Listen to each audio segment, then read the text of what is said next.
Welcome to the Black Phoenix Financial Podcast. Lee Kemp here with the man with the knowledge, Ethan Cope. How are you doing this week, Ethan? Excited to be here. Excited to do some damage today. Excellent. That's what I like. Back here for week 2 on our podcast. We thank everyone that is tuning back in. We also thank new listeners to the podcast. Just again, to set the scene for what we're doing here. I know nothing, less than nothing about financial trading. I am here to learn from Ethan with what he's got. And as we do this, we want to teach you as well. So whether you're new to trading and like me, you want to learn, whether you're in the game already and you just like hearing other people's views on it, or you're here for some tips. We'll give up some great tips at the end of the show. In fact, I have to say, and it is a brag on your behalf, last week we gave a tip for Cisco, was your stock of the week to mention, and then you messaged me the next day because on CNBC that is exactly what they're talking about, wasn't it? Yep, yeah, it happens often. They have a segment on CNBC called Unusual Options Activity. And what they emulate is they say the big dogs on Wall Street where they're buying. And often you'll find on our show that our trades are lining up. So that's exciting. Continue to listen because we're going to get you in the right space. Excellent, that is it. And if you want to see these tips as they come through, see what's happening during the week, not just off the show, don't forget to follow us on social media. Currently on Twitter, the show is at BP Financial Pod. And Ethan is at T4A Phoenix. It's PHENUX for Phoenix. Loads of great content coming through there. We appreciate any shares, follows, retweet the content, get the message out there, share some of the information. And I say, certainly last week we were ahead of the game, and we hope to be in that place this week as well. If you're downloading us, if you're listening to us through any podcast player, don't forget to hit subscribe, leave us a review, and if you're on YouTube, just hit that button in the bottom right hand corner, which, if I coordinate this right, should be about below my finger here, and you'll get us each and every Thursday when we come out. So let's get into this. What are you gonna educate me on this week? Great, yeah, we're going to learn a few terms. We're going to learn the value of education. We're going to learn how to study nonstop, which for all you ball busters and workhorses out there who want to know what to do to get in the right track, we're here for you. And we're excited. Like Lee said, our base, the ones that are supporting us right now from square one, thank you. We're excited. The first terms for today are ones that you hear a lot, but for every beginner, they can be overwhelming, especially when we hear something that seems to create some controversy. So the words that we're going to just briefly touch on today are buying and selling. And the way that buying and selling is represented in the equities market is to buy is called to long, and to short is to make a negative bet against the market. Most people are familiar with buying when you buy something, or the adage buy low, sell high. When it comes to the market. I was explaining this to my wife because virtually everybody's heard this expression. Say you have a goal or a project, and a well-meaning friend says to you, don't sell yourself short. What they mean is don't make a negative comment about yourself when the positive is going to be much better. But what that comment actually means is it's a comment that originated in the market, and it means don't take a negative bet against yourself. So when it comes to selling short, the opposite side of the market, it's represented by borrowing. You do everything the opposite way. Instead of buying first and selling second, you actually sell first and you buy at a lower price. And just a brief illustration to picture this for someone, it'd be a lot like if you could do this. You would go out on the weekend and you would buy a new car. Say you would buy the new car for $20,000. in anticipation that that same car would go on sale for $10,000 on Monday. So if you could buy that car on the weekend for $20,000, take it back to the dealership, and the dealership would then give you the difference between what you bought the car for and what you could now return it for. So you would temporarily be holding that car, borrowing it, and then returning it at a lower price. It's opposite, and that analogy doesn't work anywhere really else other than the market. But that's what it means. For my limited understanding, so I chip in hopefully on people's behalf with some stupid questions. What's the benefit in that? Because that sounds to me like you're making a loss. Yeah, there's two different ideologies. There's the short sellers who always take a negative bias, and there's a whole side of the market that's dedicated towards that, taking a negative bias, because some people are just wired like that. It's easier to be a pessimist in the case of someone who's wired like that. So you want to look for companies that are really bad, but they're very highly overvalued. Right. That type of thing. So I'm going to get into a book. I think there's 2 reading books on our list that will help a person get familiar with that. But to answer your question, there's controversy. It's personalized, whether you decide to sell short or to long the market. So is it almost, if it's, you get it, it's going down, you're getting out before it gets worse? Right. Yes. And long is where you'll ride the ups and downs in the hopes that prolongs. Yeah. Have I understood that right? And tell me if I'm not getting this. I'm not 100% sure. I know that, I think what you were kind of saying is that you want to sell before it takes a big, like before the floor breaks out. But that's kind of a little different. Picture, I'm trying to think, maybe a really bad company. I'm trying to think. Nikola is in the news right now because Nikola, I actually had to get out of that one really quick. If I had to be on top of my game so as to not take a 50% haircut in that stock, because the company called Hindenburg did a hit piece on Nikola, and the whole atmosphere around that company in the trading world is that they pushed a truck down a hill in order to make it look like it was a working hydrogen/electric vehicle. So in that instance, Hindenburg, who is a famous short selling companies, Hindenburg and also Citron, they make bets that companies are going to go down. Long story short, we can talk more about it in future episodes, but it's taking a negative bet against the stock. That's it. So the bit I think in my head then, so what does it mean when you borrow a stock? That means that you're shorting it. It means right. that you're taking a negative bet against that stock. Yes. And we'll get into that with the chart game. I'll show the listeners how to do that.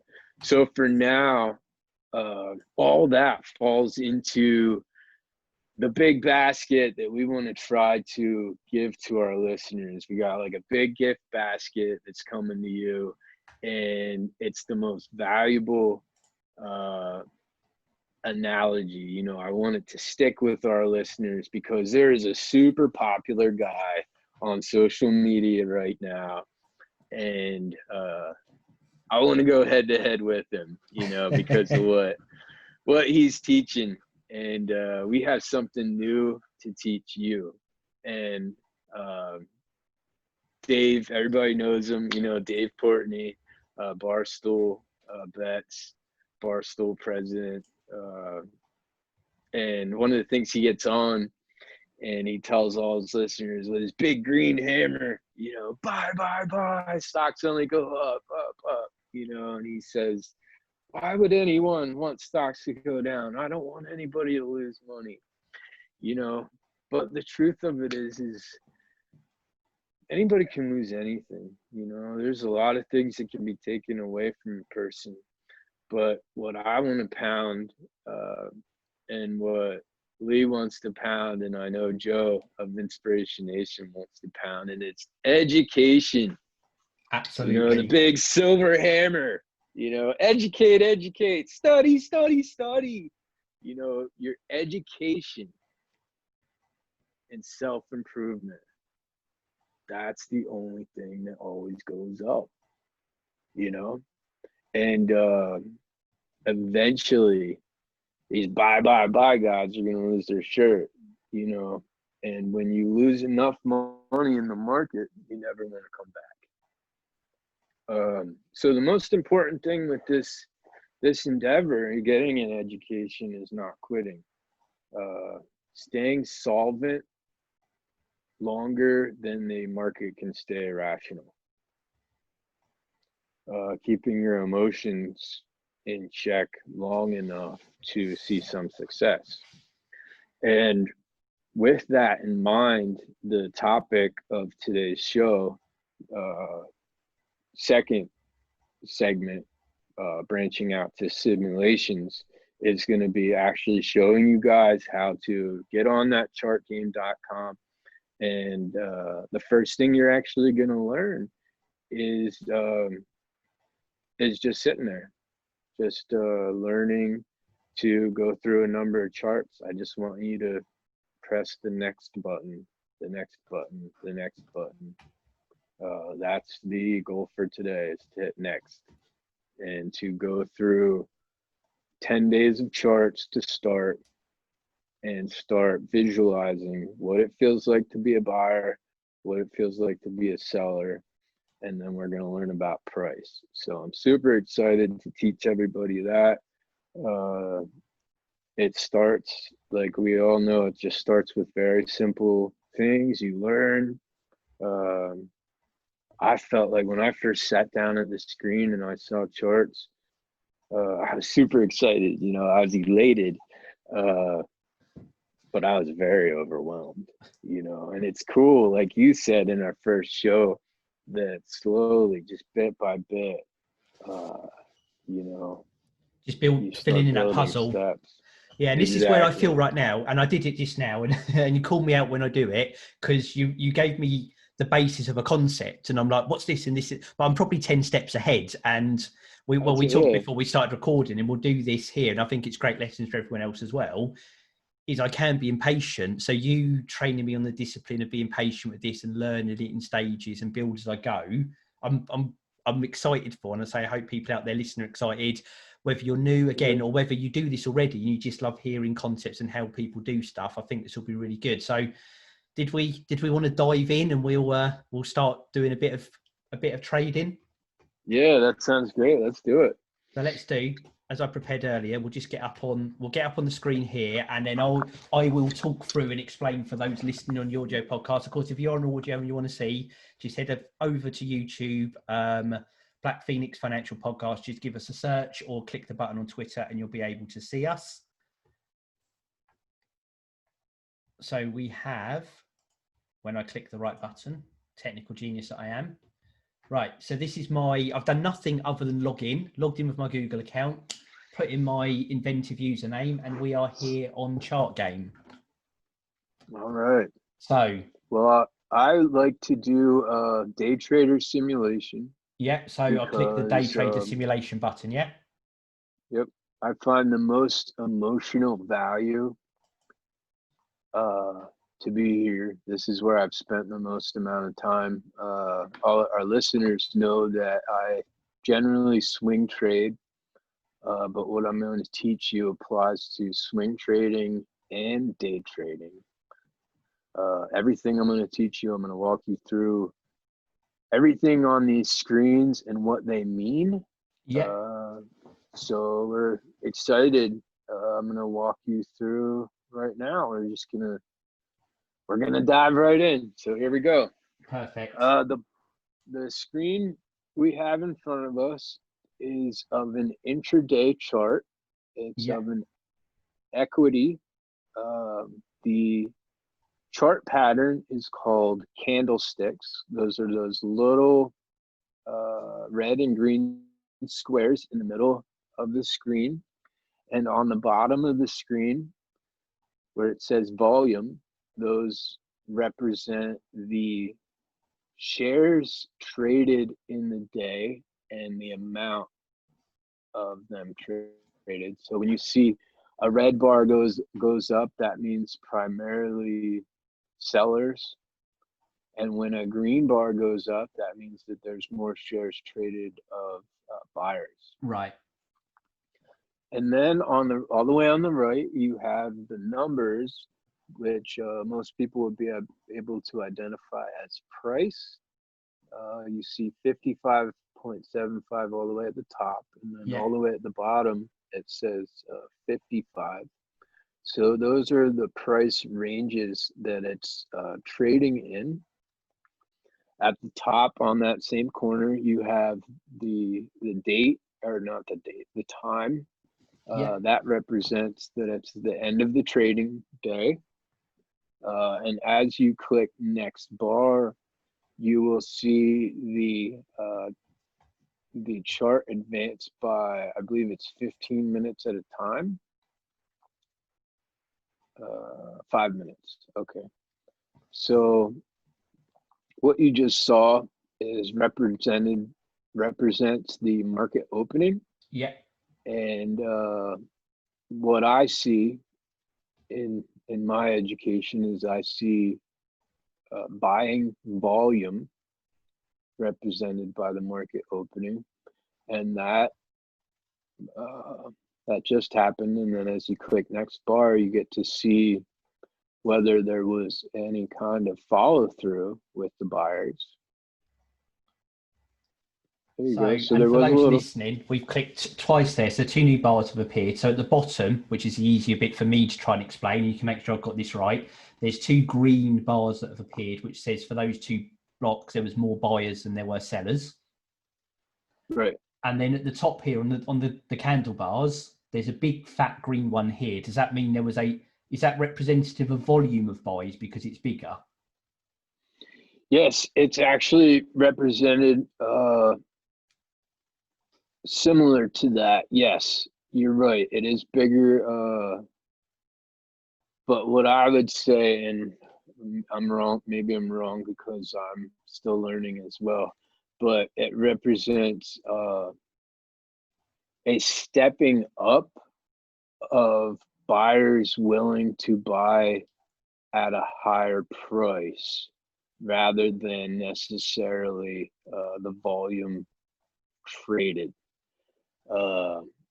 If that, we'll just throw that out there and then that makes sense. So build on it. So on here, we got here. So where the bar representative to the number on the side, is that like because is this, I'll jump around a million questions. Is this chart representative of the entire fictional market rather than just one particular share?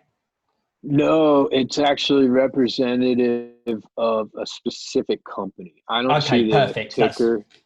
That's great. So then, so that means there's been a big volume of buys between that amount there, 55.5 and 55.75. Yes. Yep. Yeah. I'm trying to think of a ticker that operates in this range currently. For a hyperbole, I could imagine that this ticker is AMAT. Yeah.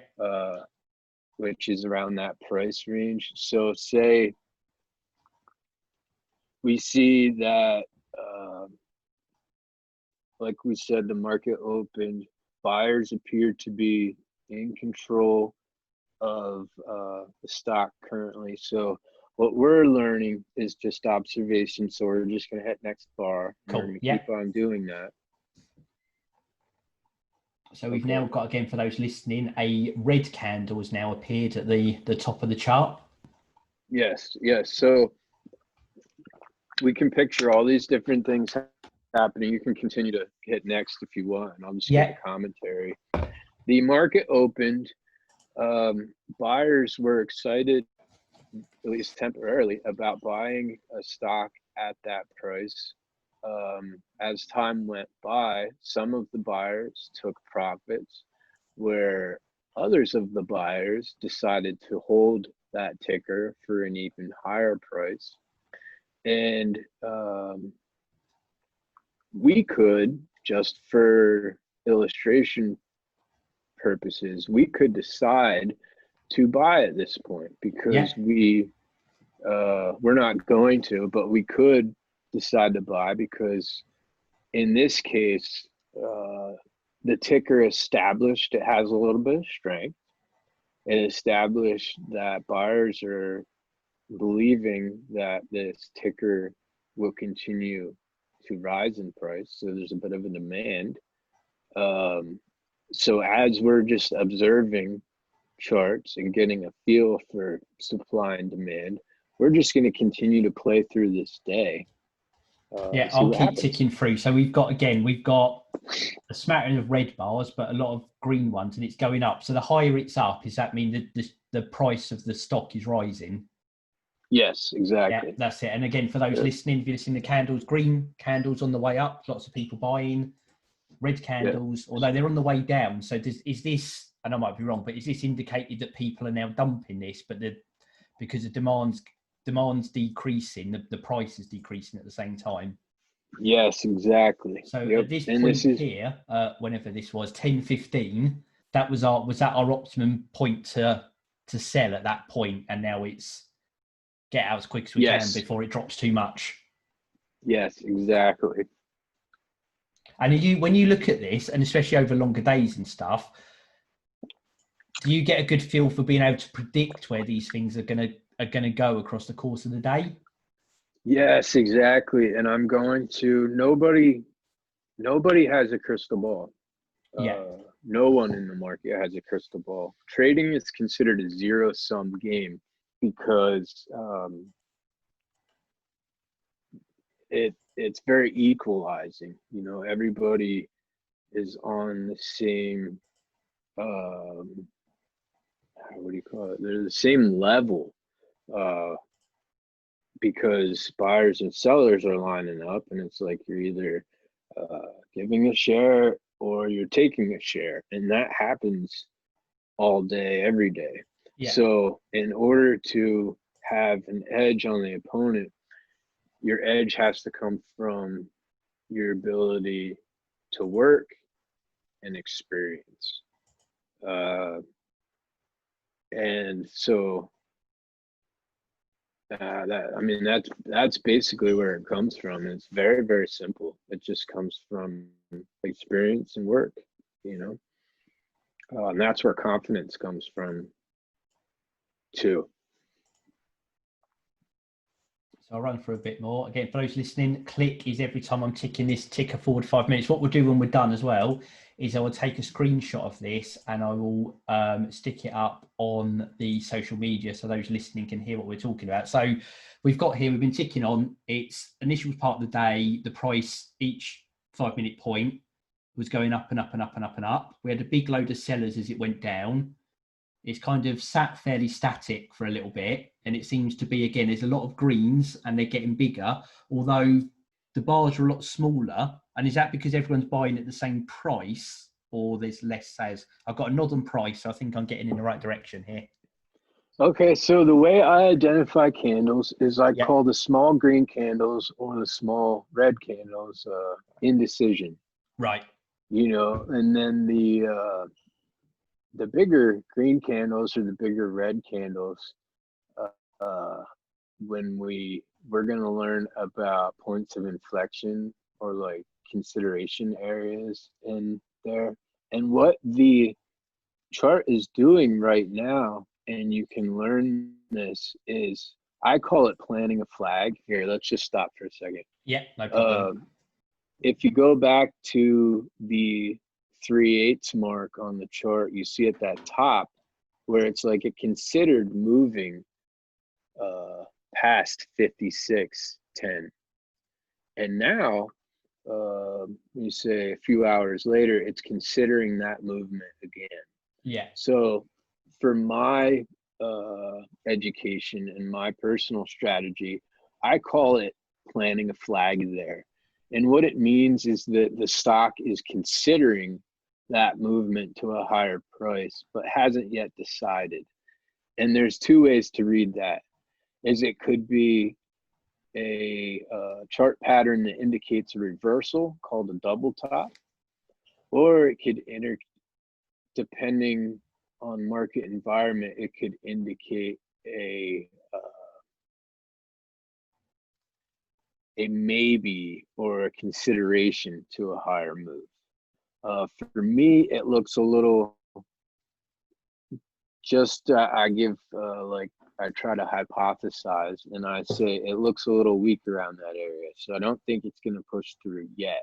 Right. So you start doing this, you start slowly as you work through these charts, you make hypotheses, if I said that right. It sounded right to me. I like that. So you're testing your theory to see how it plays out, and over time, hopefully, you get more of them right than you get wrong. You get fit. The thing I loved in there as well that I really want to pick up on is you refer to the stock as an entity in itself. So not the market, not the buyers, not the sellers, not the company, but the stock, like it's like the stock itself has got a consciousness.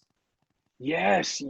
And each stock moves different. It has a different structure.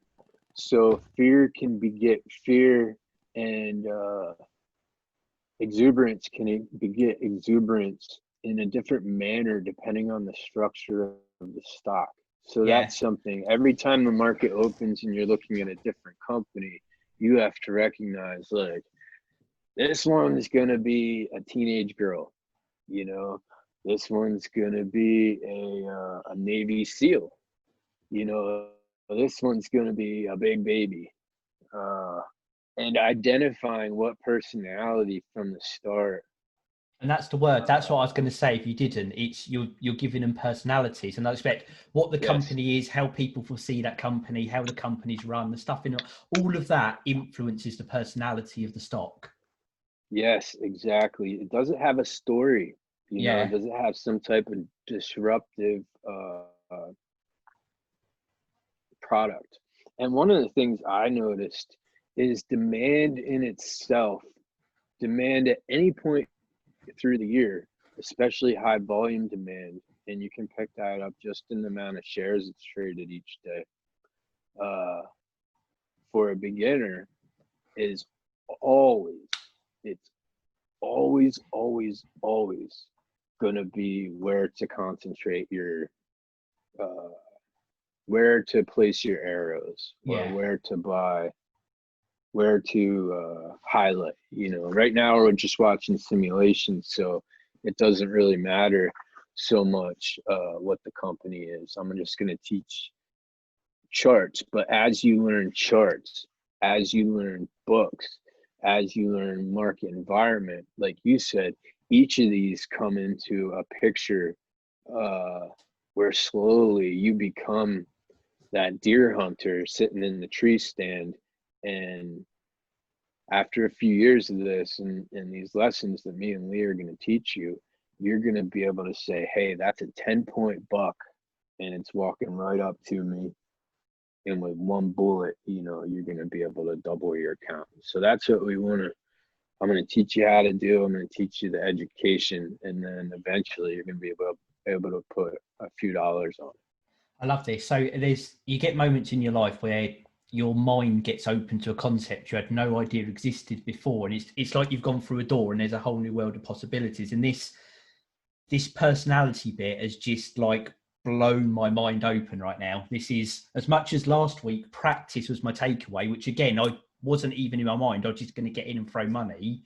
This learning the pattern and the behavior and it being a personality is just, yeah, that's really struck a chord with me there. All right, Like a great. big And bit that's what, clicked into place. I love that. I don't remember if we had a word of the week, but I'm going to give it, it's actually 3 words for this week. And it's one that I really want to, it might sound a little cheesy or whatever, but be a friend. That's our sentence for this week. and be a friend, not to somebody else, be a friend to yourself, you know, because in order to do this from day one, you got to be a friend. You know, that positive self-talk, like, you can do this. There's nothing wrong with learning. Like, you have something better to do. Like, I know you probably have a favorite show or whatever. You come back, especially if you work, you want to kick back. So for those people that you're very tired and it can be hard but just do this, you know, just do what me and Lee are talking about, and just sit down there and hit next bar, because there's so many things that we can actually absorb through osmosis. We really can. And I'll give you an analogy. It's a lot like, I'm not one for Christmas music, not at all. But whether we want to listen to it or not, you go into the department store in December, pre-COVID, of course. How many of us, we walk out and we're singing Frosty the Snowman, you know, or about reindeer, you know, or how many of us have got caught humming that pop song that's terrible, you know, and it gets stuck in our head.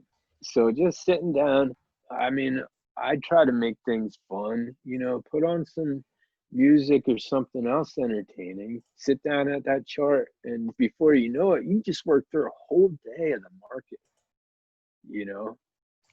You don't have to be like me. You don't have to put 17 to 20 hours a day, you know. Not everybody's crippled, you know, and can do that.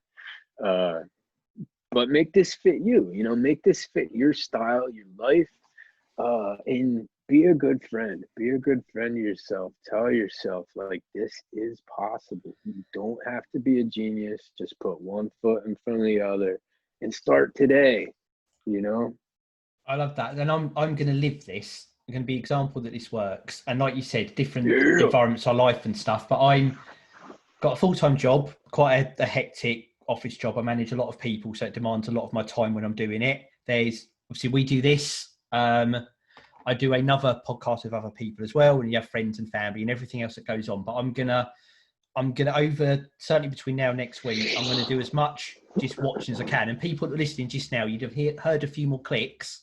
So I've taken it off the screen, but I've just kept that market going a little bit, and we'll revisit in a minute. Because I'd love to know go forward another hour and then see what you think on that. But I really want to see how much I can do just to understand it, get what's knowing. And actually, the patience bit is kicked in because I see the buy button on the screen here, and I can see the short button next to it. And I was desperate to find out what it meant earlier, but actually I'm all on this clicking right now. I just want to understand the personality and feel it's going. So in a second, we'll be to 3:30, and I'll stick it back up on the screen here. I want to teach our listeners those buttons. Like, I want to give a teaser for like 10 episodes from now. You know, we're going to learn how to use those buttons. I want to teach you what I've learned, how to be aggressive in the right spots.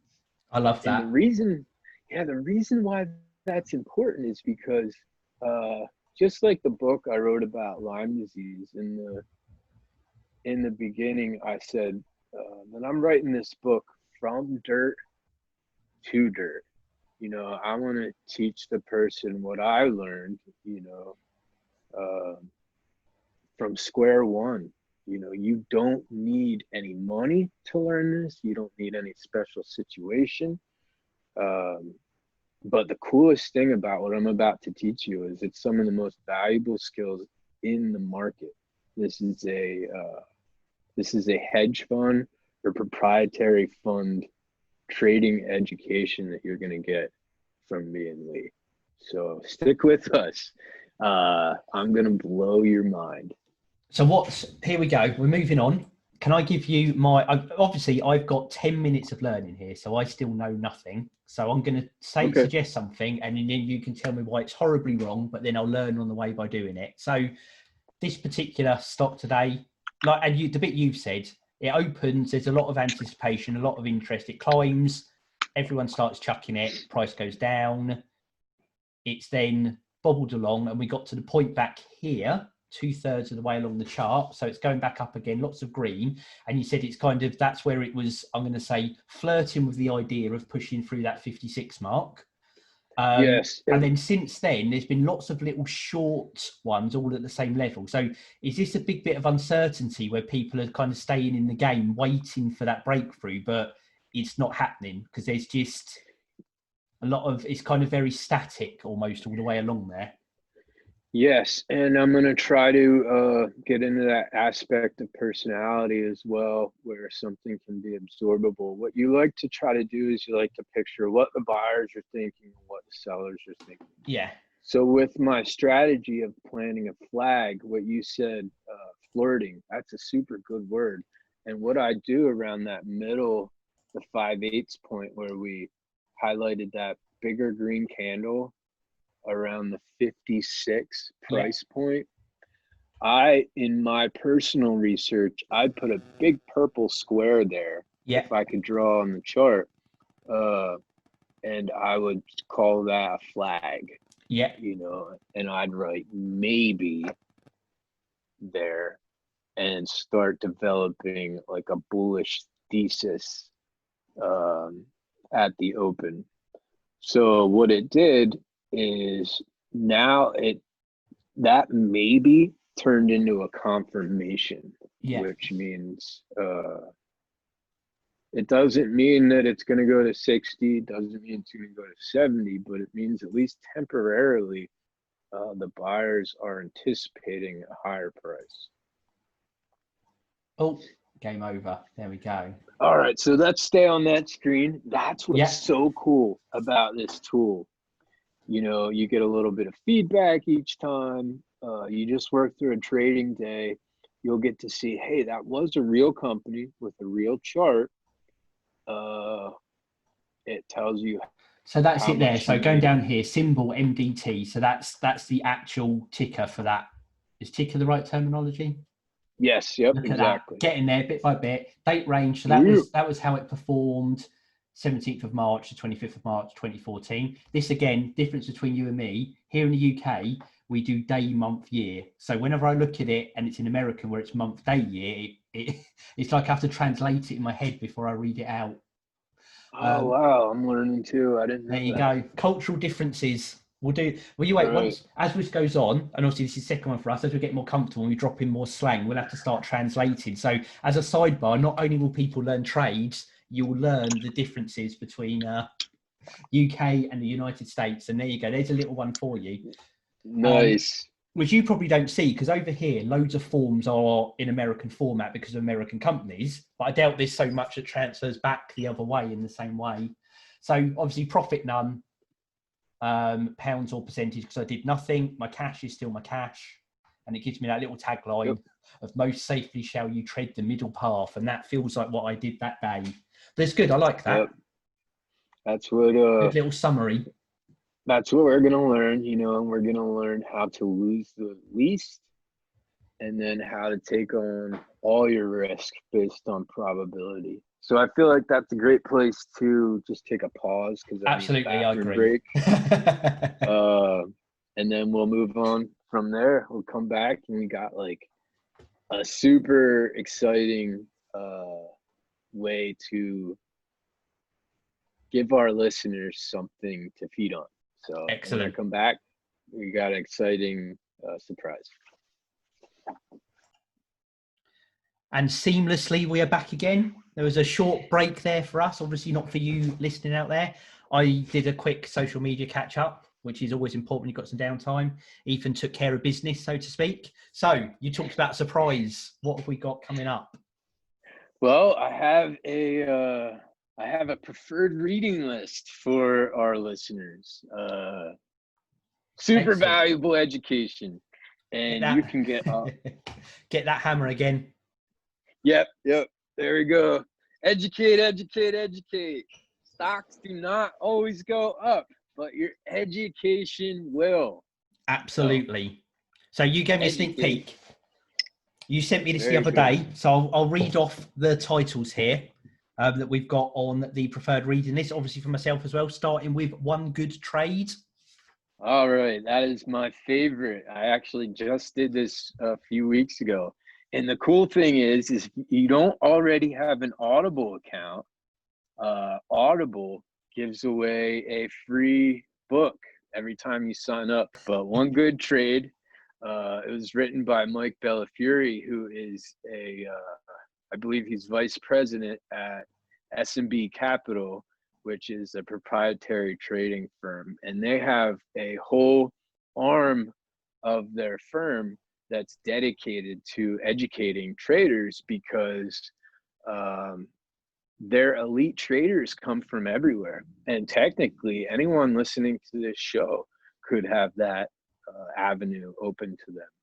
So that book is written by him.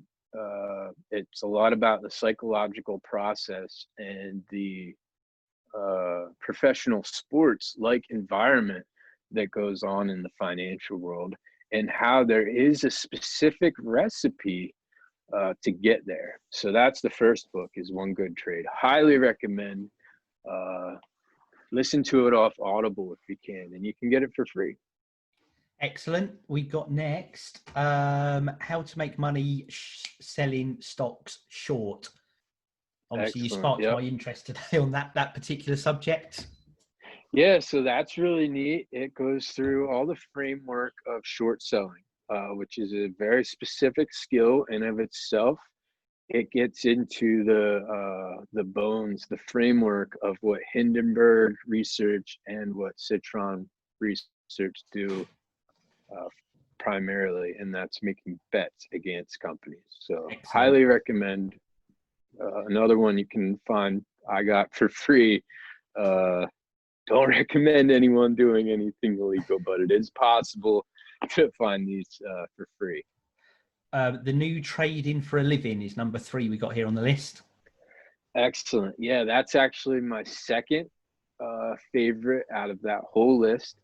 And it gets into a lot of the reason I like that book is because it gets into the mindset of being a trader, the mindset of being a trader versus being a gambler, and what the difference is for each, and how a person with a small account is going to allocate the risk in terms with probability, what it's like to be a trader day in and day out, and the potential emotional, not the potential, but the highly likely emotional challenges that a person is going to go through learning it. So highly recommend.